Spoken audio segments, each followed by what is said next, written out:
Chicos, hola, buenos días. Ya vamos a iniciar. Bueno, como dice el título, vamos a iniciar esta oportunidad con el tema de trastornos de ansiedad. Y hay que recordar primero ansiedad, uy, que ansiedad en sí es una reacción emocional que todos podemos tener y es normal porque lo sentimos cuando nos sentimos ya amenazados o para buscar una solución a un peligro, ya sea externo o interno, ¿no? Así que en sí ansiedad no patológica es cuando es una reacción ante un peligro o nos sentimos amenazados. Pero ya cuando esta ansiedad perjudica en sí ya la funcionalidad de la persona, viene a convertirse en la ansiedad patológica. Es cuando esta ya es más constante, ya no la podemos ni controlar y la funcionalidad se ve afectada, ya es ansiedad patológica y estaríamos hablando de los trastornos de ansiedad, ¿no? Y en sí, los trastornos de ansiedad van a constituir, y hay que saber que es uno de los grupos, del segundo grupo de trastornos mentales más frecuentes. Los trastornos de ansiedad se dividen en primario y secundario. Primaria es ya la ansiedad en sí, que no está relacionada a otro trastorno ni nada, solo es ansiedad, ¿ya? Mientras que la secundaria va a ser consecuencia de otra enfermedad psiquiátrica. Es como ya, la primaria, un trastorno de ansiedad puro, ¿no? Y la secundaria ya puede ser debido a enfermedades psiquiátricas, también a medicación o sustancias que van a desencadenar estos estados ansiosos. Y bueno, esto también se puede ver en personas con depresión, con síntomas ansiosos, o también en pacientes con hiperparatiroidismo. Ya. Ahora para hablar de los síntomas de ansiedad, los vamos a clasificar en tres, que también ya habíamos visto al inicio. Me parece que en la primera asesoría les di un ejemplo de que los síntomas pueden ser tanto físicos, psicológicos o conductuales. En los síntomas físicos, o también conocidos como vegetativos de la ansiedad, tenemos dolor o presión en el pecho o angina, dilatación pupilar, los temblores, taquicardia, palpitaciones y náuseas, y bueno, entre otros. Físicos es el cómo, por ejemplo, cómo nuestro cuerpo va a expresar este estado de ansiedad, ¿no? Las personas con ansiedad suelen sentir y dicen que sienten que su corazón se les va a salir porque late mucho, eso sería taquicardia, ¿no? Luego, dentro de los síntomas psicológicos, tenemos lo que la persona piensa. Están los pensamientos irracionales, tienen una sensación de alarma, están atentos porque se sienten amenazados, van a sentir inquietud, agitación, miedo, pánico, miedo al miedo. Tienen miedo de sentirse en cómo se sienten ahora, tienen miedo de su ansiedad y también tienen ideas obsesivas o intrusivas. Y a los síntomas conductuales es lo que va a hacer la persona ante esta situación. Puede tener un síntoma conductual de evitar la situación que le provoque estrés, o sea, evitación, un síntoma de escape, de escapar de donde está, o de lucha, ¿no? De confrontar en el momento en el que se encuentra amenazado. Entonces, de nuevo, físicos es el cómo el cuerpo expresa la ansiedad. Psicológicos es lo que piensa la persona. Y conductual es el cómo actúa, ¿no? El actuar. Y ya. En sí, los trastornos de ansiedad van a ser sus características principales el miedo y una ansiedad excesiva, algo que ya es crónico. No es solo ante una situación de miedo, sino que siente que, por ejemplo, esa situación de miedo va a estar constante, constante, constante. Es por esto que la persona va a sentir ansiedad, ¿no? Son alteraciones conductuales asociadas. Lo sienten cuando sus miedos son asociados a esas conductas. Y la DSM-5 lo divide los trastornos de ansiedad en otros subtipos de ansiedad, donde tenemos ansiedad por separación, el mutismo selectivo, las fobias específicas, el trastorno de ansiedad social, el trastorno de pánico, la agorafobia y ya el trastorno de ansiedad generalizada, que vamos a estar hablando de estos en la asesoría. Vamos a iniciar primero con el trastorno de ansiedad generalizada. Este es un estado persistente de la ansiedad y una preocupación excesiva inespecífica. No saben a qué están con ansiedad, simplemente sienten el miedo y ya, como dice el nombre, generalizada, ya casi todo el tiempo. Esta va a ser diagnosticada si es que tiene una duración máxima, bueno, los síntomas que vamos a mencionar más adelante, si tiene una duración superior a 6 meses. Vamos a hablar acerca de la etiopatogenia y primero los factores biológicos, que aquí tenemos la hiperactividad del córtex cingulado frontal. Aquí podemos ver, voy a estar mencionando lo que son las partes del cerebro, por así decirlo, que están relacionadas con ese trastorno de ansiedad. Así que traten de relacionarlo y verlo con imagen, ¿no? Y entonces esta hiperactividad del córtex cingulado frontal va a darnos el exceso de preocupación, el tálamo va a dar una hipervigilancia, los ganglios basales una tensión motora, el lóbulo temporal, los síntomas autonómicos y alteraciones neuroquímicas. Y dentro de esto se va a ver una disfunción en el sistema GABAérgico, noradrenérgico y serotoninérgico. Luego tenemos los factores cognitivos y el factor psicosocial. Dentro del factor cognitivo hay que saber que la persona está con personalidad ansiosa. Eso es lo que lo caracteriza, una personalidad ansiosa, y suelen prestar más atención a detalles menores, ¿ya? Y presentan una percepción reducida de su capacidad de afrontamiento. Sienten que no pueden con la situación de dificultad que tienen. Sienten que no pueden solucionarla. Sienten no poder. Porque si estamos con ansiedad normal y sentimos un problema o nos sentimos amenazados, vamos a buscar la solución, ¿no? Pero en este caso, la persona siente que no tiene la capacidad de afrontarla. Luego tenemos los factores psicosocial, que bueno, en sí ya es el tipo de educación, los acontecimientos de vida estresantes de la persona, su relación familiar y laboral. Ya es más cómo la persona se desarrolla en su ambiente, ¿no? Ya.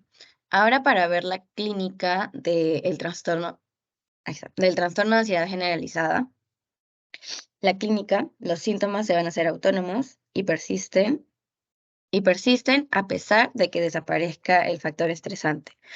O sea, no sé, a ver, aquí, este es el factor estresante y una persona normal, si tenemos este factor estresante, obviamente está la persona tratando de combatir con ello, ¿no?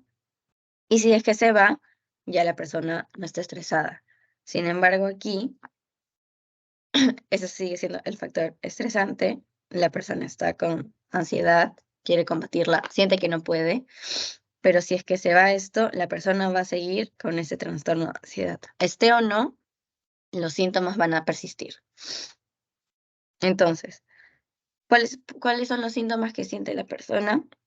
Se siente inquieto, herido o nervioso, tiene problemas para quedarse o permanecer dormido, se siente cansado, bueno, se puede sentir cansado fácilmente, puede sentir fatiga o está cansado en sí todo el tiempo, tiene una dificultad de controlar sus sentimientos de preocupación, siempre está preocupado en el qué pasará a futuro o cómo actuar en un futuro en situaciones que realmente ni siquiera están pasando.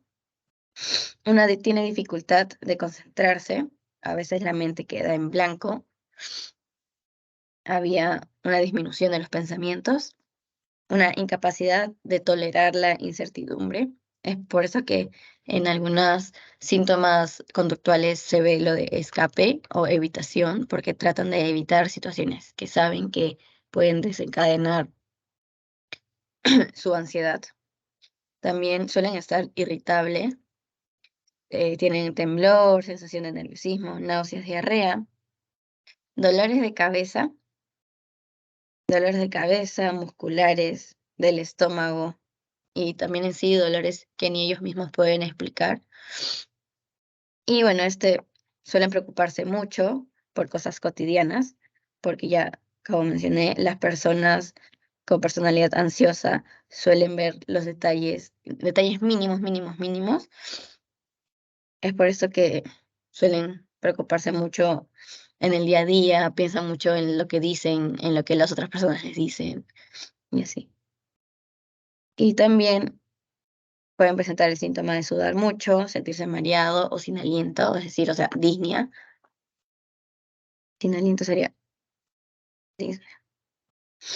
Ya. Y ahora, ¿cómo vamos a hacer el diagnóstico? Bueno, diagnóstico por DSM-5, los criterios de la DSM-5. Hablamos de, primero, que es la ansiedad y preocupación excesiva sobre una amplia gama de acontecimientos, no solo de un problema en específico, sino que siente, te va a hablar, ¿no? De que siente ansiedad en varios momentos de su día, que no puede controlarlo. Y todo esto más de 6 meses, ¿ya? También que tiene una dificultad de controlar su preocupación, que tiene 3 o más de los siguientes síntomas. Y eso también, algunos más de 6 meses. El tiempo clave aquí es de que los síntomas estén más de 6 meses. Entonces, ¿cuáles son estos 3 o más síntomas que deben estar sí o sí? Son inquietud o impaciencia, fatigabilidad fácil, es decir, cansancio fácil, dificultad para concentrarse, irritabilidad, tensión muscular y alteración del sueño. También pueden presentar malestar clínicamente significativo o deterioro de las áreas importantes, es decir, este punto habla de la falla de funcionalidad.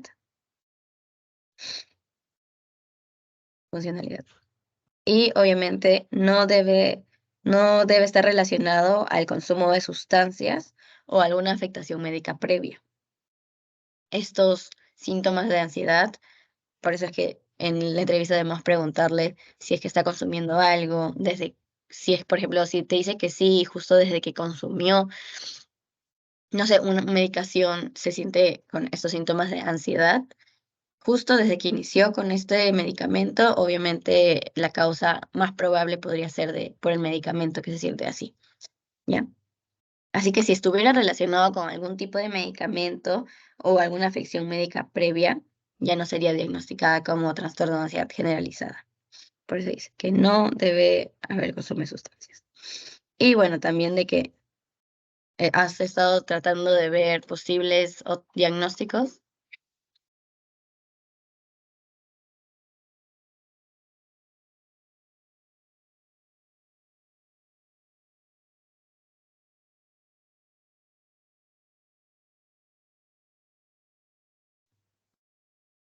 Disculpen, chicos. Bien. Y de que, bueno, hemos estado tratando de ver el diagnóstico de nuestro paciente, pero no hay ningún otro que se caracterice mejor que el trastorno de ansiedad generalizada, ¿no? Así que ya, estos serían los criterios de diagnóstico. Ahora, ¿con qué podemos hacer un diagnóstico diferencial? Dentro de las enfermedades psiquiátricas, para, para hacer este diagnóstico diferencial, tenemos el trastorno de pánico, que bueno, de todas formas está dentro del trastorno de ansiedad, pero no es trastorno de ansiedad generalizada. Tenemos las fobias, el trastorno depresivo y esquizofrenia, y entre otros. Dentro de las enfermedades médicas, el hipertiroidismo, las arritmias y las demencias y el EPOC. Esto traten de relacionarlo, por ejemplo, porque como mencioné que uno de los síntomas es disnea, obviamente en EPOC también suele haber disnea, ¿no? Por eso es que se le considera como un diagnóstico diferencial. Y en las arritmias también, porque un síntoma es taquicardia. Y para no confundirnos, es como que deben tener todo un amplio aspecto de en qué situaciones se presentan los síntomas, cómo es que se desencadenan, para saber que esto no está relacionado a una enfermedad médica. También está respecto a la intoxicación por tóxicos para el diagnóstico diferencial, la cafeína, estimulantes, litios, no anticolinérgicos, porque estos suelen dar palpitaciones. Bueno, taquicardia le voy a poner. Y también dentro del diagnóstico diferencial, el síndrome de abstinencia, ya sea de alcohol o plazas o sedantes, porque esos también son los que producen los síntomas de nerviosismos, temblor, taquicardia y así, ¿no? Ya para hablar del tratamiento, los objetivos principales del tratamiento va a ser aliviar la ansiedad, reducir la discapacidad, o sea, la disminución funcional que produce este trastorno y también buscar mejorar la calidad de vida del paciente, ¿no? En sí es tratar la comorbilidad. Y bueno, hay que saber que la característica del tratamiento aquí es de que es una duración larga, va a durar mucho, de larga duración. Entonces, vamos a hablar, y bueno, ya mencioné que el tratamiento a veces no es solo farmacológico, sino también con psicoterapia, ¿no? Por eso vamos a dividirlo en no farmacológico y farmacológico. Dentro del no farmacológico, la de siempre, la terapia conductivo-conductual, que es la más investigada y la más aceptada. Aquí, bueno, son los relajantes, relajantes, conductas relajantes, entrenamientos para poder ¿no? aceptar y saber cómo controlar estos síntomas. Pondré, a ver, técnicas respiratorias también enseñan aquí. Respiratorias. Ya. Eso suele verse en la terapia conductivo-conductual, ¿no? Y cómo actuar ante cualquier episodio de trastorno de ansiedad, en este caso. Y luego tenemos la terapia psicodinámica. Ahora ya para hablar del tratamiento farmacológico,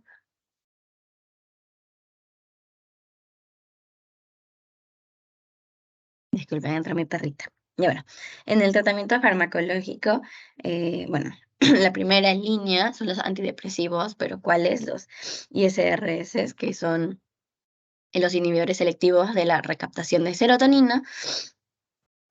Y bueno, dentro de la primera línea, la que más recomiendan es la serotonina, no, disculpen, la sertralina, con un tiempo de que se tome entre 6 a 12 meses.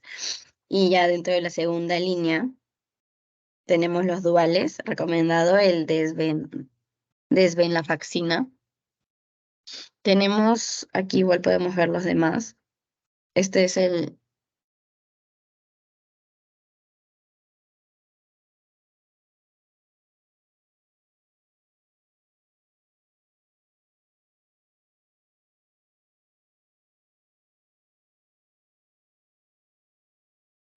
disculpen, mis papás acaban de llegar y están entrando a mi cuarto. Ya bueno, aquí de todas formas podemos ver los de primera línea. Uy, aquí puse el cuadrito. Los ISRS. Aquí podemos ver ya también se puede dar fluoxetina, pero sertralina es la que más se recomienda. Tenemos en citalopram, la paroxetina y la fluoxamina. Y dentro de los duales tenemos la venlafaxina, desvenlafaxina y la duloxetina. Y aquí, ¿cuál vamos a recomendar? La desvenlafaxina. Ya.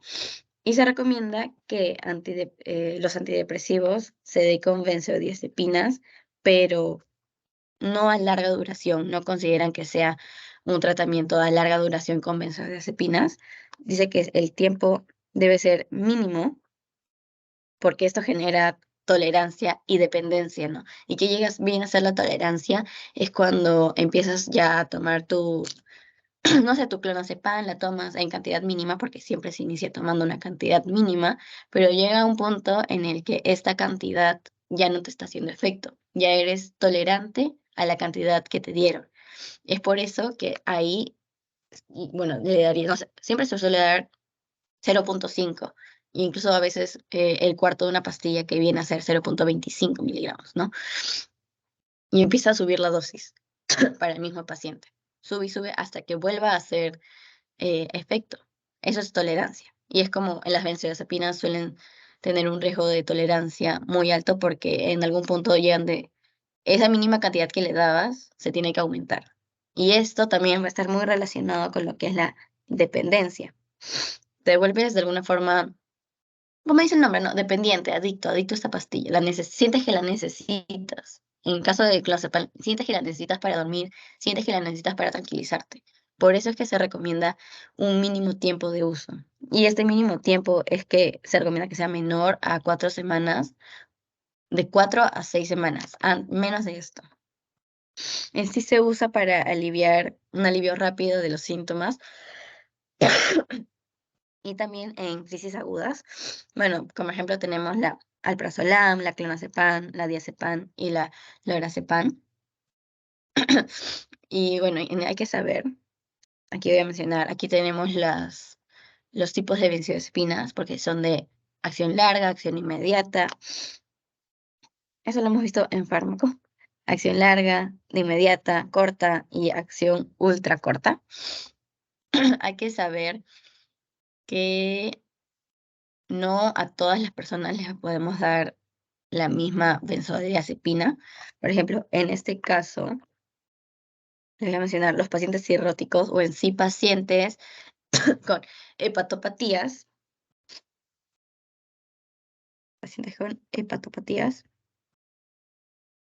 Si queremos darle algún tipo de benzodiazepina, estas deben ser de acción corta o inmediata, corta e inmediata, porque sabemos que todas estas se metabolizan en el hígado, ¿no? Así que esta debe ser de acción corta o inmediata para que no afecte tanto el hígado, porque en sí ya está mal, ¿no? Entonces, ¿cuáles vienen a ser las benzodiazepinas de acción corta e inmediata? Aquí está. Tenemos esta, así que nos concentramos en esta parte. La de acción corta o inmediata tiene un efecto de 4 a 6 horas. ¿Y cuáles son? Tenemos la lorazepam. Ay, ay, se hizo chiquito. Ya. Tenemos la lorazepam, la tomazepam y la oxazepam. Ya. Así que, ¿cuál es la que más recomienda en pacientes con hepatopatías? Bueno, en sí recomiendan más la lorazepam, es la que está en las guías, la que se recomienda más, ¿ya? Mm, Apúntenlo. Y ya. Para terminar esa parte, ya terminamos con la parte de trastorno de ansiedad generalizada. Ahora vamos a hablar acerca del trastorno de pánico. ¿Qué viene a ser el trastorno de pánico? Se siente como una oleada repentina de miedo intenso o un malestar intenso en sí, ¿no? Que este malestar, por así decirlo, o este episodio, lo alcanza en cuestión de minutos. Y va a producir síntomas tanto físicos como cognitivos, que ahorita vamos a estar mencionando. Y bueno, estos ataques, ataque de pánico, se dan de manera súbita, ¿no? Vienen a ser recurrentes e inesperados y producen, obviamente, ansiedad en estos episodios, ¿no? Y esto puede conlleva a un cambio de actitud del paciente. De actitud del paciente. Ya. Otra vez la etiopatogenia, vamos a hablar acerca de los factores psicosociales, como del trastorno de pánico. Tenemos varios aquí. Es como una dificultad de tolerar el enojo, separación física de las personas significativas para ellos, se empiezan a alejar, sienten un aumento de responsabilidades laborales, tienen una sensación crónica de sentirse atrapado. Suele ser por la mayoría de personas que tienen un trastorno de pánico es porque han sufrido un abuso sexual o físico. El abuso sexual está dentro del 60% de las personas con trastorno de pánico. Tienen la percepción de tener padres controladores, padres exigentes, muy críticos, y de alguna forma les tienen temor a ellos. También por algún rechazo paterno o si sintieron un rechazo paterno y tienen la necesidad de destruir el vínculo con los progenitores. Tienden a estar en defensa porque tienen un mecanismo de defensa. Siempre sienten que los van a estar atacando. Y también ese trastorno de pánico está relacionado a la separación muy temprana de la madre. Ya. Los factores de riesgo para el trastorno de pánico es de que seas mujer, el sexo femenino es el más prevalente a tener un trastorno de pánico. Historia familiar de trastorno de pánico, padres con antecedentes de depresión o ansiedad, una aparición temprana de algún otro trastorno mental, el abuso del alcohol o tabaquismo, bueno, las experiencias adversas en la infancia, ya que esto va a limitar la disponibilidad de actuar ante el estrés. Y también en las personas vulnerables de temperamento, como sienten una necesidad de aprobación, de pensamiento rígido o dicotómico, o también que sienten que deben tener el control siempre de la situación. Dentro de los factores neurobiológicos, hay un estudio de neuroimagen donde se puede observar el aumento del flujo sanguíneo cerebral en el trastorno de pánico, también un aumento del metabolismo, ¿en dónde? En el parihipocampo derecho, donde se van a ver múltiples conexiones con el locus cerúleo, y esto va a participar en la liberación de la noradrenalina. Entonces, la noradrenalina estaría relacionada con el trastorno de pánico, al igual que el parihipocampo derecho y el locus ceruleus.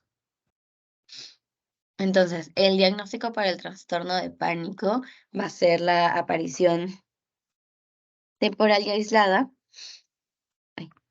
de miedo y malestar intenso, que se va a acompañar de los 4 o más síntomas que voy a mencionar a continuación.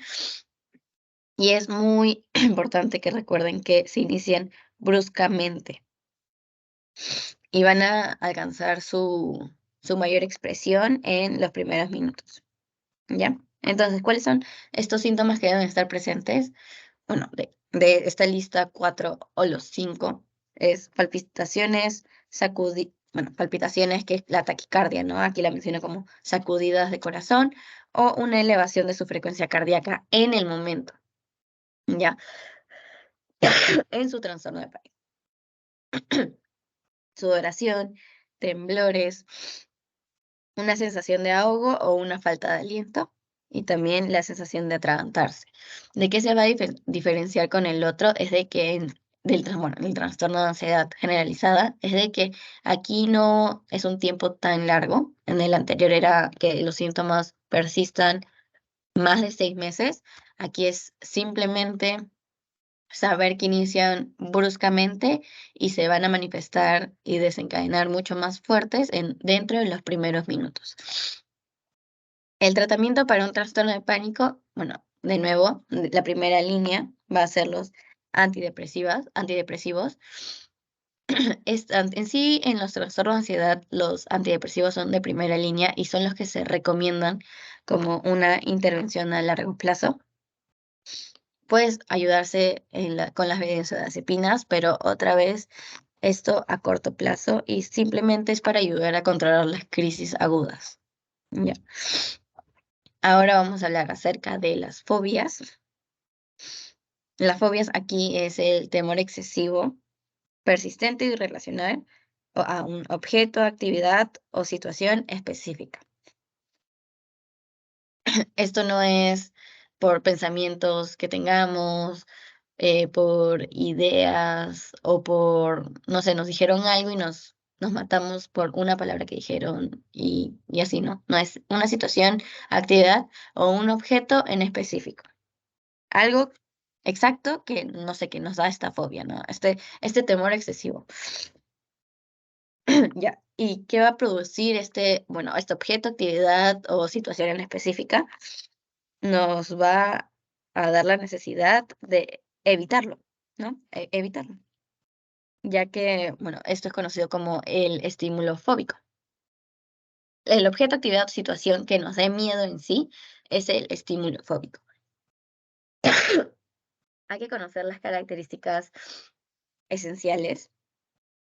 Es, bueno, son este miedo es desproporcionado y va a estar en objetivo como el peligro, ¿no?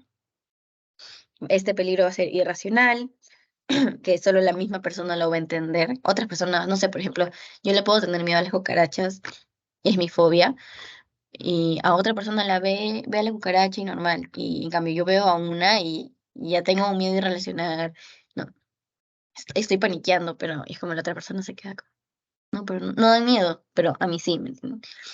Por eso dice que lo entiende la propia persona. Y bueno, son involuntarios y no deseados. No es que yo decida a qué tenerle miedo, simplemente, no sé, pasó algo y es por eso que, no sé, ese objeto, actividad o situación me lo recuerda y me da miedo. Y es por siempre hay un punto en el que pasó algo y en el futuro ya tienes miedo. También suele haber varias fobias a los perros y es como que no todas las personas le tienen miedo a los perros, ¿no? Entonces, con tendencia a la evitación como único medio de superar el peligro. Si entiende que evitando este objeto, actividad o situación, no van a tener esta fobia, ¿no? Porque no la van a ver. Entonces, vamos a distinguir diferentes tipos de fobia. Tenemos la fobia específica, que se divide en más, la fobia social y la agorafobia. De nuevo, en sí, para explicar lo que era fobia, un temor fuerte irracional de algo que representa o no necesariamente un peligro real, como dice, es de la persona en sí. Dentro de las fobias específicas, se van a subdividir en fobias animales, los entornos naturales u otras fobias. Dentro de los animales tenemos la aracnofobia, por las arañas, así sinofobia a los perros, la musofobia a las ratas, la entomofobia a los insectos, la ailurofobia a los gatos y la ofidiofobia a las serpientes. Por los entornos naturales tenemos la astrofobia a los rayos, la brontofobia, miedo a las tormentas, la hidrofobia, miedo al agua y la tanofobia, miedo al sol. Y entre otras fobias tenemos la cibofobia, que es miedo a la comida, politofobia, miedo a la política, y la caulrofobia, miedo a los payasos. Dentro de fobia social, que también suele ser llamada trastorno de ansiedad social, es el miedo intenso que tienen las personas ante situaciones sociales. Miedo a ser juzgados, miedo a que se empiecen a burlar de esa persona en una situación social, ¿ya? Tenemos la agorafobia también, que es el miedo a los lugares públicos en sí. Esto puede darse en transporte público, en espacios abiertos, también en espacios cerrados y al momento de estar entre muchas personas. La clínica, bueno, los síntomas que se suelen ver en estas fobias, bueno, lo que es clínica, diagnóstico y tratamiento lo he dividido en las en las tres fobias que acabamos de ver, en la social, específica y agorafobia. En la clínica de la fobia social vemos el miedo persistente y acusado en situaciones sociales, en situaciones donde se está en público. ¿Y por qué? Por temor a que estas situaciones o este contexto social resulte embarazoso para la persona en sí, ¿no? Para él o ella misma. Suelen sentir palpitación, temblor, sudoración, los mismos síntomas de ansiedad general que hemos visto ya. Todo eso suelen sentir. ¿Y qué sienten? Tienen, ya, si van a la reunión social y empiezan a tener su fobia social, tienen miedo a vomitar, orinarse. Es como están ahí con miedo y encima se les suma el miedo de que noten, que las demás personas noten que esa persona tiene miedo, de que le gane el cuerpo, que se orine, que vomite. Y esto hace que tenga aún más miedo, ¿no? Esto puede desencadenar baja autoestima, susceptibilidad a la crítica o al rechazo de las otras personas. Luego tenemos la fobia específica. Aquí va a ser el aumento de la ansiedad. Aquí sí, ante la presencia y exposición del objeto o circunstancia específica a la que le tengo miedo. Esta ansiedad de alguna forma también puede aparecer previamente a la exposición de esta. La ansiedad va a ser provocada por el estímulo fóbico, que va a llevar que evite, lo evite, ¿no? Que evite la situación o al objeto. Luego tenemos la agorafobia, que era el temor a lugares abiertos, a las multitudes, o también miedo a tener que escapar con rapidez, o sienten que si les empieza la agorafobia, bueno, como si tienen agorafobia, van a sentir que tienen que escapar con rapidez a un sitio seguro, porque no se sienten seguros afuera. Los síntomas pueden ser somáticos, autonómicos, bueno, que es temblor, sudor, y los psicológicos, que es la ansiedad en sí, la pérdida del control y una despersonalización. Bueno, si ya están en el contexto de estar afuera, sienten que no son ellos mismos, están con despersonalización. Aquí el diagnóstico, bueno, está, bueno, ya, esperen. Quiero ver cuánto me queda de batería. Ah, ya. Bueno, esto ya para que lo lean, son los criterios de la DSM-5, están de los tres. Aquí está el trastorno de pánico, a ver, algunos, lo que ya hemos visto, ¿no? Palpitación, sudoración, temblor, dolor, molestias en el tórax, náuseas, sensación de ahogo. Estos síntomas no deben estar relacionados al uso de otras sustancias. Y bueno, sí son 13 síntomas para que lean. Y como ya dije, este trastorno, por ejemplo, aquí el de pánico, se expresa en minutos. Aquí en la agorafobia, vamos a ver que miedo o ansiedad acerca de 2 puntos, más de 2 puntos, ya sea uso de transporte público, estar en espacios abiertos, también estar en espacios cerrados o estar afuera de casa solo, ¿ya? El trastorno de ansiedad social.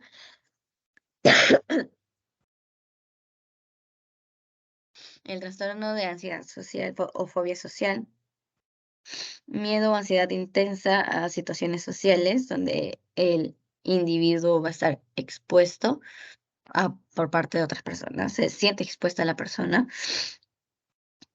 También la persona va a sentir miedo de actuar de cierta manera y que lo valoren negativamente, que se burlen de ello o que lo avergüencen. Y bueno, esto es para que lo lean, chicos. Y ahora para el tratamiento de fobia social, agorafobia o fobia específica. El tratamiento para fobia social, de nuevo, primera elección, los antidepresivos de inhibidores selectivos de recaptación de serotonina. ¿Y por qué es que hemos visto que estos siempre suelen ser de primera línea? Porque tienen una gran eficacia y su tolerancia es buena. Y bueno, los ansiolíticos o benzodiazepinas útiles a corto plazo, pero no de forma continuada, como ya mencionamos, porque generan esto dependencia, ¿no? Luego tenemos la fobia específica. Aquí también uso de benzodiazepinas o antidepresivos, siempre como tratamiento de apoyo. Aquí se suele decir que simplemente evitando el estímulo fóbico es de que no tendríamos la fobia específica, ¿no? Es por eso que solo es como las benzodiazepinas y antidepresivos como tratamiento de apoyo, ya que en sí el TTO, o sea, el tratamiento tal cual es evitar el estímulo fóbico. Ahí no se ve el estímulo fóbico. Ya. Y el tratamiento para la agorafobia, los antidepresivos, siempre y cuando estén los síntomas depresivos, ¿no? Y aquí también se dice que en agorafobia es más terapia conductivo-conductual. Ahora vamos a hablar acerca del trastorno obsesivo-compulsivo, también conocido como TOC. Aquí los pensamientos son intrusivos, recurrentes y persistentes, al igual que en todos los trastornos de ansiedad. ¿Qué se va a sentir? Va a sentir inquietud, aprensión, temor o preocupación. Y estas conductas son repetitivas. ¿Y cómo se van a denominar a estas conductas repetitivas? Son compulsiones.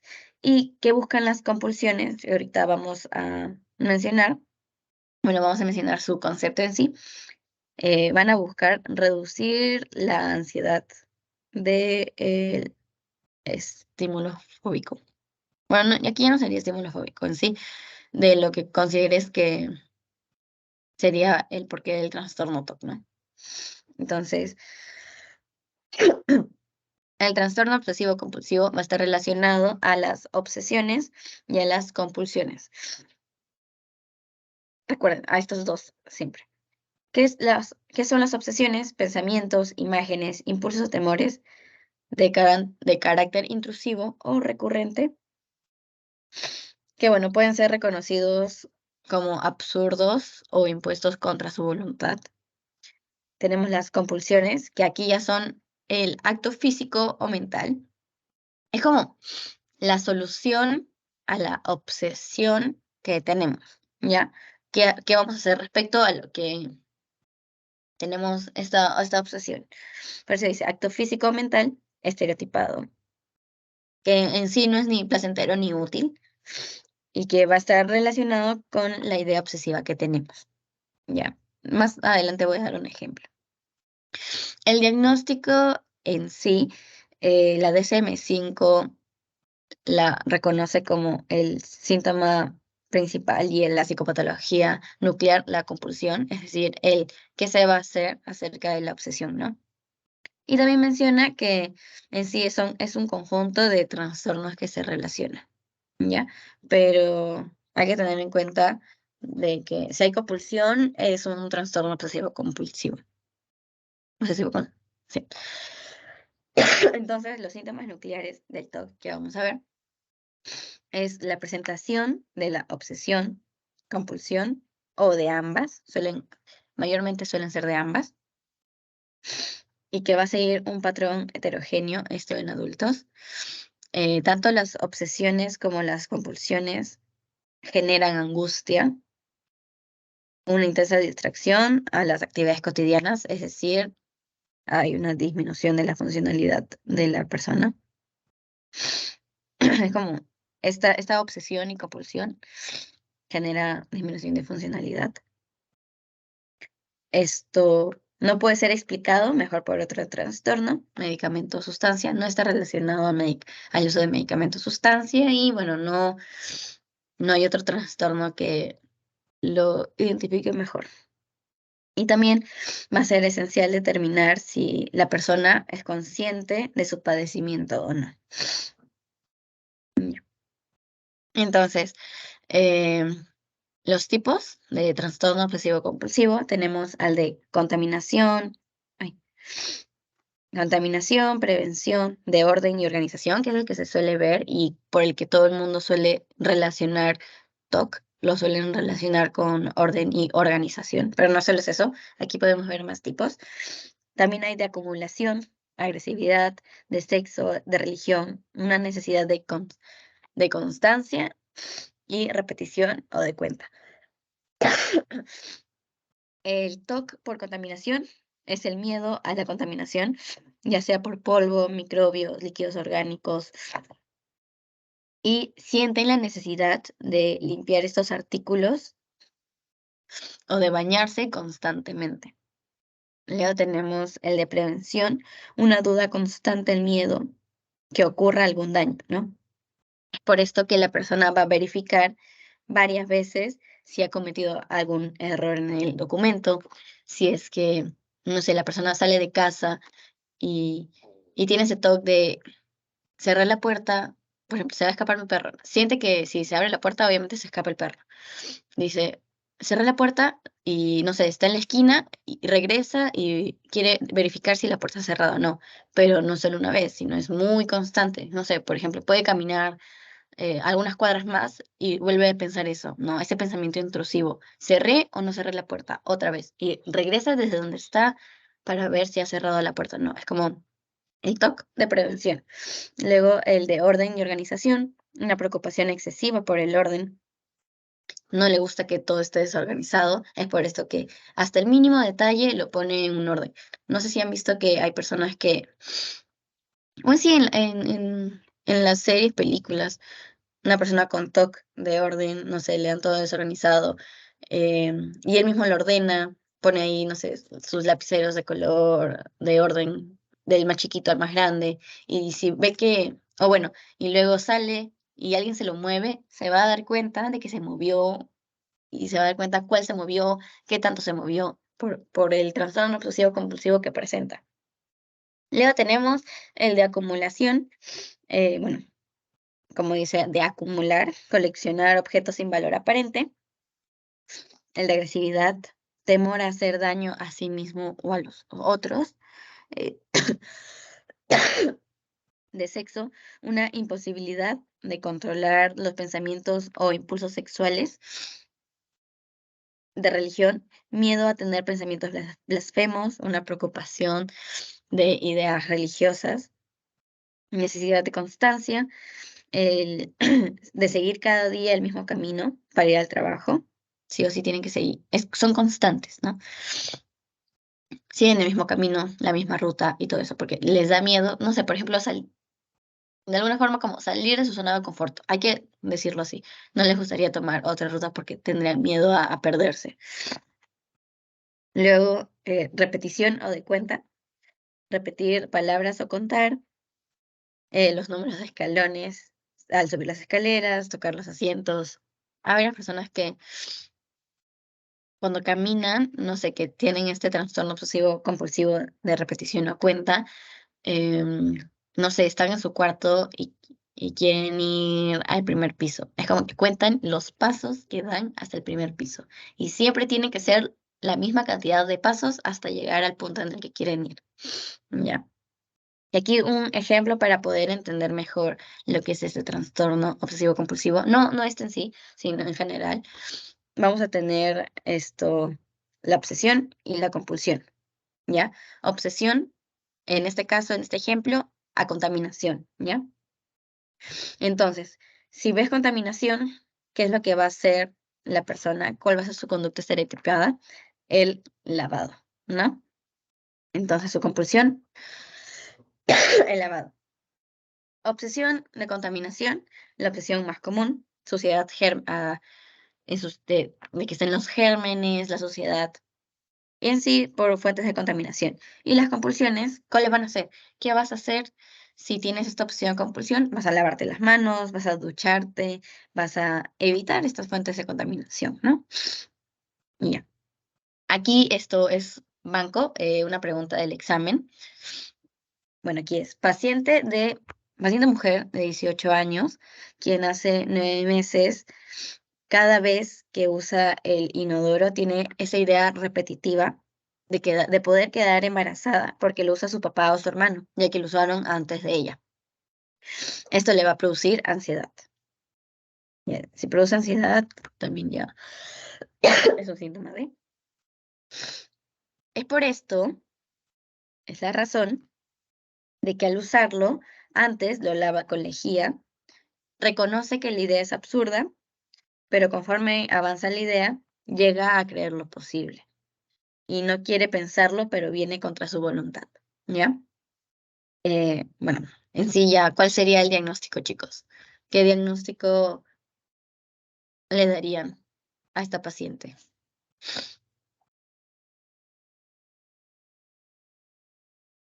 Respondan, chicos.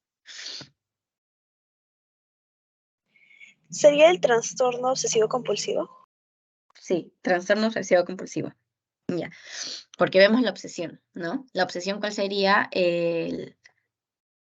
La idea repetitiva. Bueno, en sí esta también es un ejemplo de contaminación, de trastorno obsesivo compulsivo de contaminación, porque tienen la idea de que quedaría embarazada, ¿no? Si es que su hermano o papá lo usa. Entonces, aquí, ya que ven esto, ¿cuál sería la compulsión? En este caso, ¿cuál sería? Ya tenemos la obsesión. ¿Cuál es la compulsión? ¿Qué hace la paciente para combatirlo, no? Lo lava con lejía. Ujú. Sí, gracias, Daneri. Sí, esa es la compulsión, lavar con lejía. El qué hace para combatir esto, ¿no? Sí, así es. Traten de, si les dan un caso y creen que es trastorno obsesivo compulsivo, busquen en sí, en el caso clínico, la compulsión. Busquen si es que ante una obsesión va a dar una acción. Si es así, ya marquen en definitivo trastorno obsesivo compulsivo. Entonces, ¿cuál va a ser el tratamiento aquí? El tratamiento es farmacoterapia y como se suele usar los antidepresivos, digamos, bueno, que estén funcionando bien y que esté haciendo efectos, se suelen ver de 4 a 6 semanas. Así que por eso dice que los efectos se obtienen después de 4 a 6 semanas. En sí, cualquier uso de antidepresivo se va a ver de cuatro a 6 semanas. Y de 8 a 16 semanas para obtener el beneficio terapéutico, ¿ya? También como primera línea, los inhibidores de recaptación de serotonina. Tenemos la fluoxetina, la fluvaxamina, la paroxetina, la sertralina y citalopram, que ya hemos hablado. Aquí ya dosis altas para lograr un efecto benéfico. Suelen estar más arriba del rango terapéutico habitual, ¿no? Y ahí ese sería el tratamiento en sí del trastorno obsesivo compulsivo.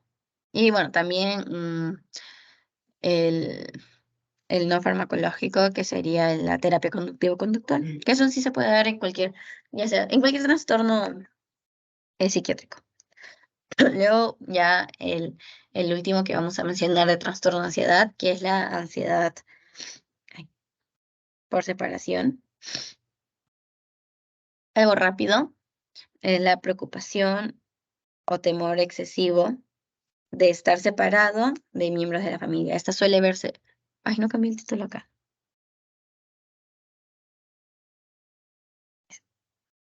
Disculpen. Ya.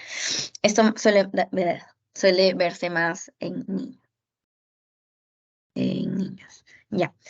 Miedo de ser separado de su familia o de individuos con el que el niño esté más ligado, ¿no? No necesariamente miedo a que lo alejen de su madre o de su padre, sino que también si considera que, no sé, que la vecina, ¿no? El niño ha visto a la vecina y para mucho tiempo con la vecina y está con ella y sienten que lo van a alejar de su vecina, así sea familia o no, el niño va a poder tener esta ansiedad por separación, ¿no? Porque es un individuo con el que el niño está muy ligado. Entonces, va a tener el miedo de una separación, a perderse su familia o del individuo ligado, o que algo malo le va a suceder al miembro con el que se siente relacionado, ¿no? Entonces, ¿cuáles son los síntomas? El niño va a rehusarse a dormir solo, rehusarse de ir a la escuela porque tiene miedo de esta separación. Tiene pesadillas repetidas del tema de separación, una angustia excesiva cuando se presenta en sí el momento de la separación o simplemente por el pensar de que lo van a separar, ¿no? Una preocupación excesiva sobre la seguridad de los miembros de la familia, una preocupación excesiva de perderse de la familia, preocupación excesiva sobre la seguridad también de sí mismo, porque si le pasa algo a sí mismo, se va a separar de la familia o del miembro que él considera que está más ligado, y esa ansiedad provoca dolores o tensión muscular, los mismos síntomas de ansiedad, dolor de estómago, cefaleas o alguna otra queja física.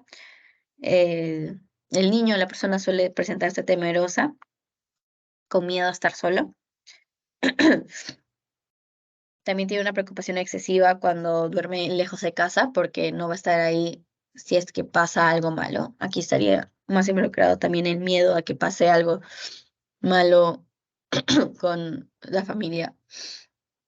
También cuando está dentro de la casa, también puede presentar preocupación excesiva aquí. Y bueno, síntomas de pánico, berrinches cuando les está separando de los padres o del encargado, ¿no? Y ya. Ay, eso sería todo, chicos. Esos son los trastornos de ansiedad que vamos a hablar y ver. Si tienen alguna duda, me la hacen saber. Voy a estar preparando y mandando el post-test. Si tienen alguna duda, no sé, levanten la mano, hablen nomás. Igual, como siempre les digo, por privado también me la pueden hacer a lo largo de la semana, cuando vuelvan a ver el tema, cuando tengan su seminario. No se preocupen.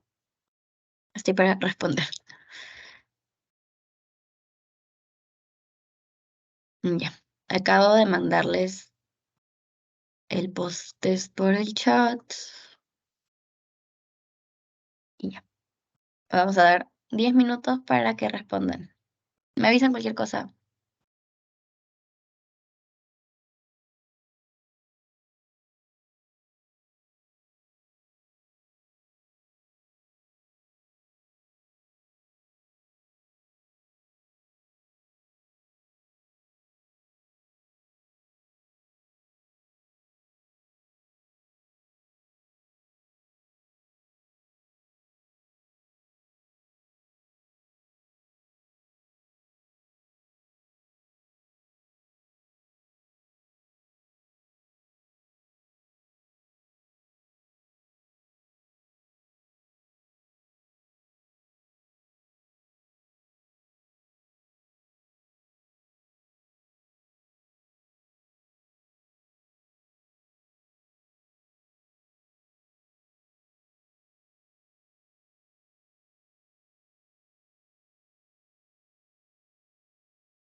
Chicos, por si acaso les voy avisando a los que están aquí que el próximo domingo no creo que, bueno, no va a haber asesoría porque yo tengo examen el 5 de septiembre de traumato. Así que ya luego por chat vamos a estar quedando qué día hacerlo, si va a ser esa misma semana o, o ya juntar dos clases. ¿Ya? Voy a mandar un forms y vemos entre todos. Pero yo les voy avisando que no va a haber clase la próxima semana. Disculpen.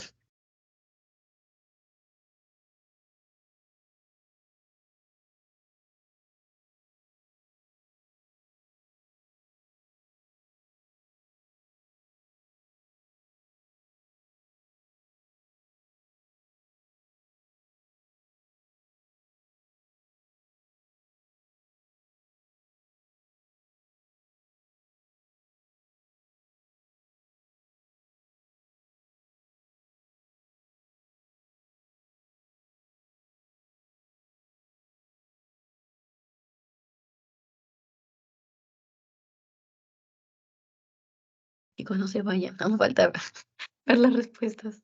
Solo que puse a cargar un rato mi tablet.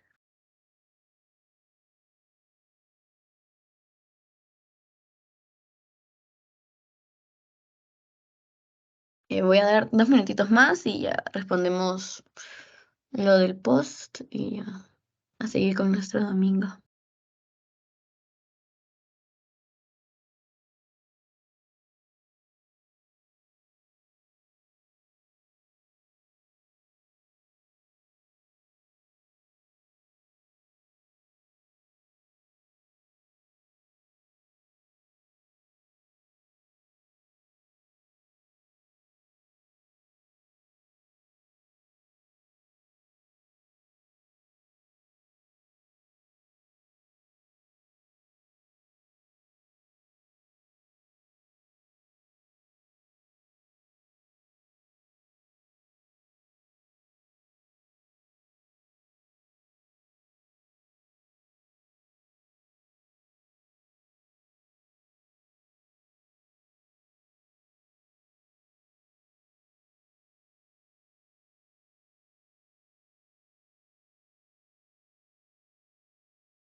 Yapi, vamos a iniciar.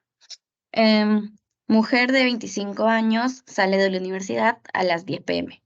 y de pronto se acerca al delincuente con arma de fuego y le apunta. En ese momento la mujer siente palpitaciones, sudoración, temblor de piernas y sensación de falta de aire. Siempre les voy a poner así porque a veces podrían ponerle disnea y capaz no lo relacionan. Pero falta de aire igual disnea. Ya. Esta respuesta se produce ante el miedo y estaríamos presentes ¿ante qué estaríamos presentes? Ansiedad primaria. Sí, gracias, Daneri. Ansiedad primaria. Pues sería un ataque de pánico en ese momento y como no está relacionado, o bueno, no tenemos más información acerca de la paciente, pero como lo vemos en este preciso momento, es por la situación en el que una persona, un delincuente se acerca a ella, es que se está desencadenando todo este ataque de pánico, ¿no? Entonces no está relacionado a un trastorno psiquiátrico previo. Por eso sería una ansiedad primaria. Muy bien. Ya, ahora, 2. Niño de 7 años que desde hace 2 meses se queja de dolor abdominal severo por las mañanas, por lo que falta varias veces al colegio. Asimismo, presenta pesadillas en las que van a fallecer sus padres, pesadillas, por lo que no puede dormir sin ellos. Los fines de semana no presenta estas molestias. No presenta esas molestias. ¿Qué trastorno es el más probable? Ansiedad por Ansiedad separación. por separación.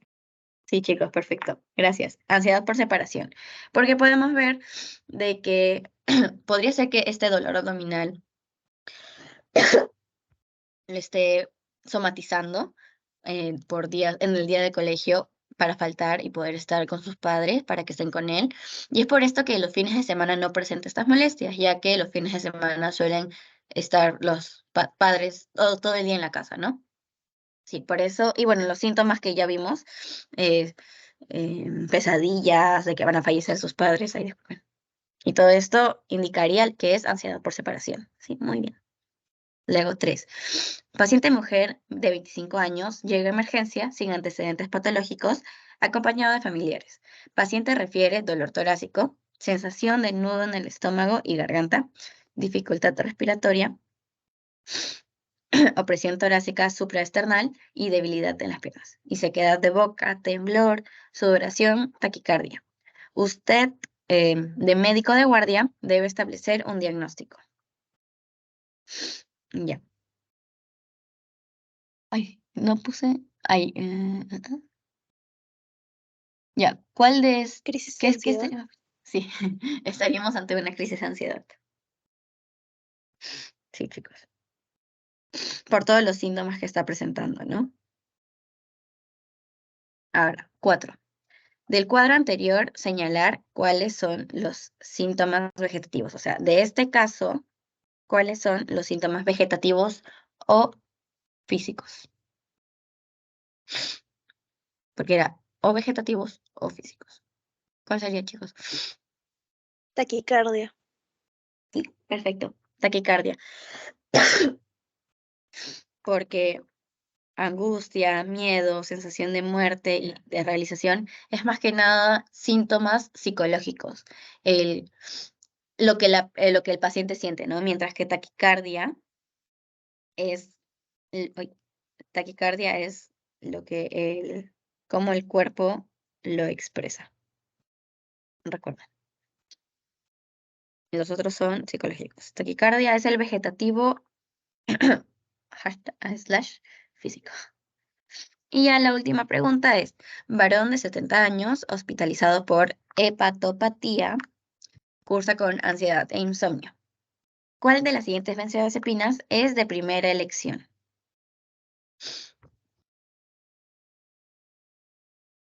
¿Cuál, chicos? Lorazepam.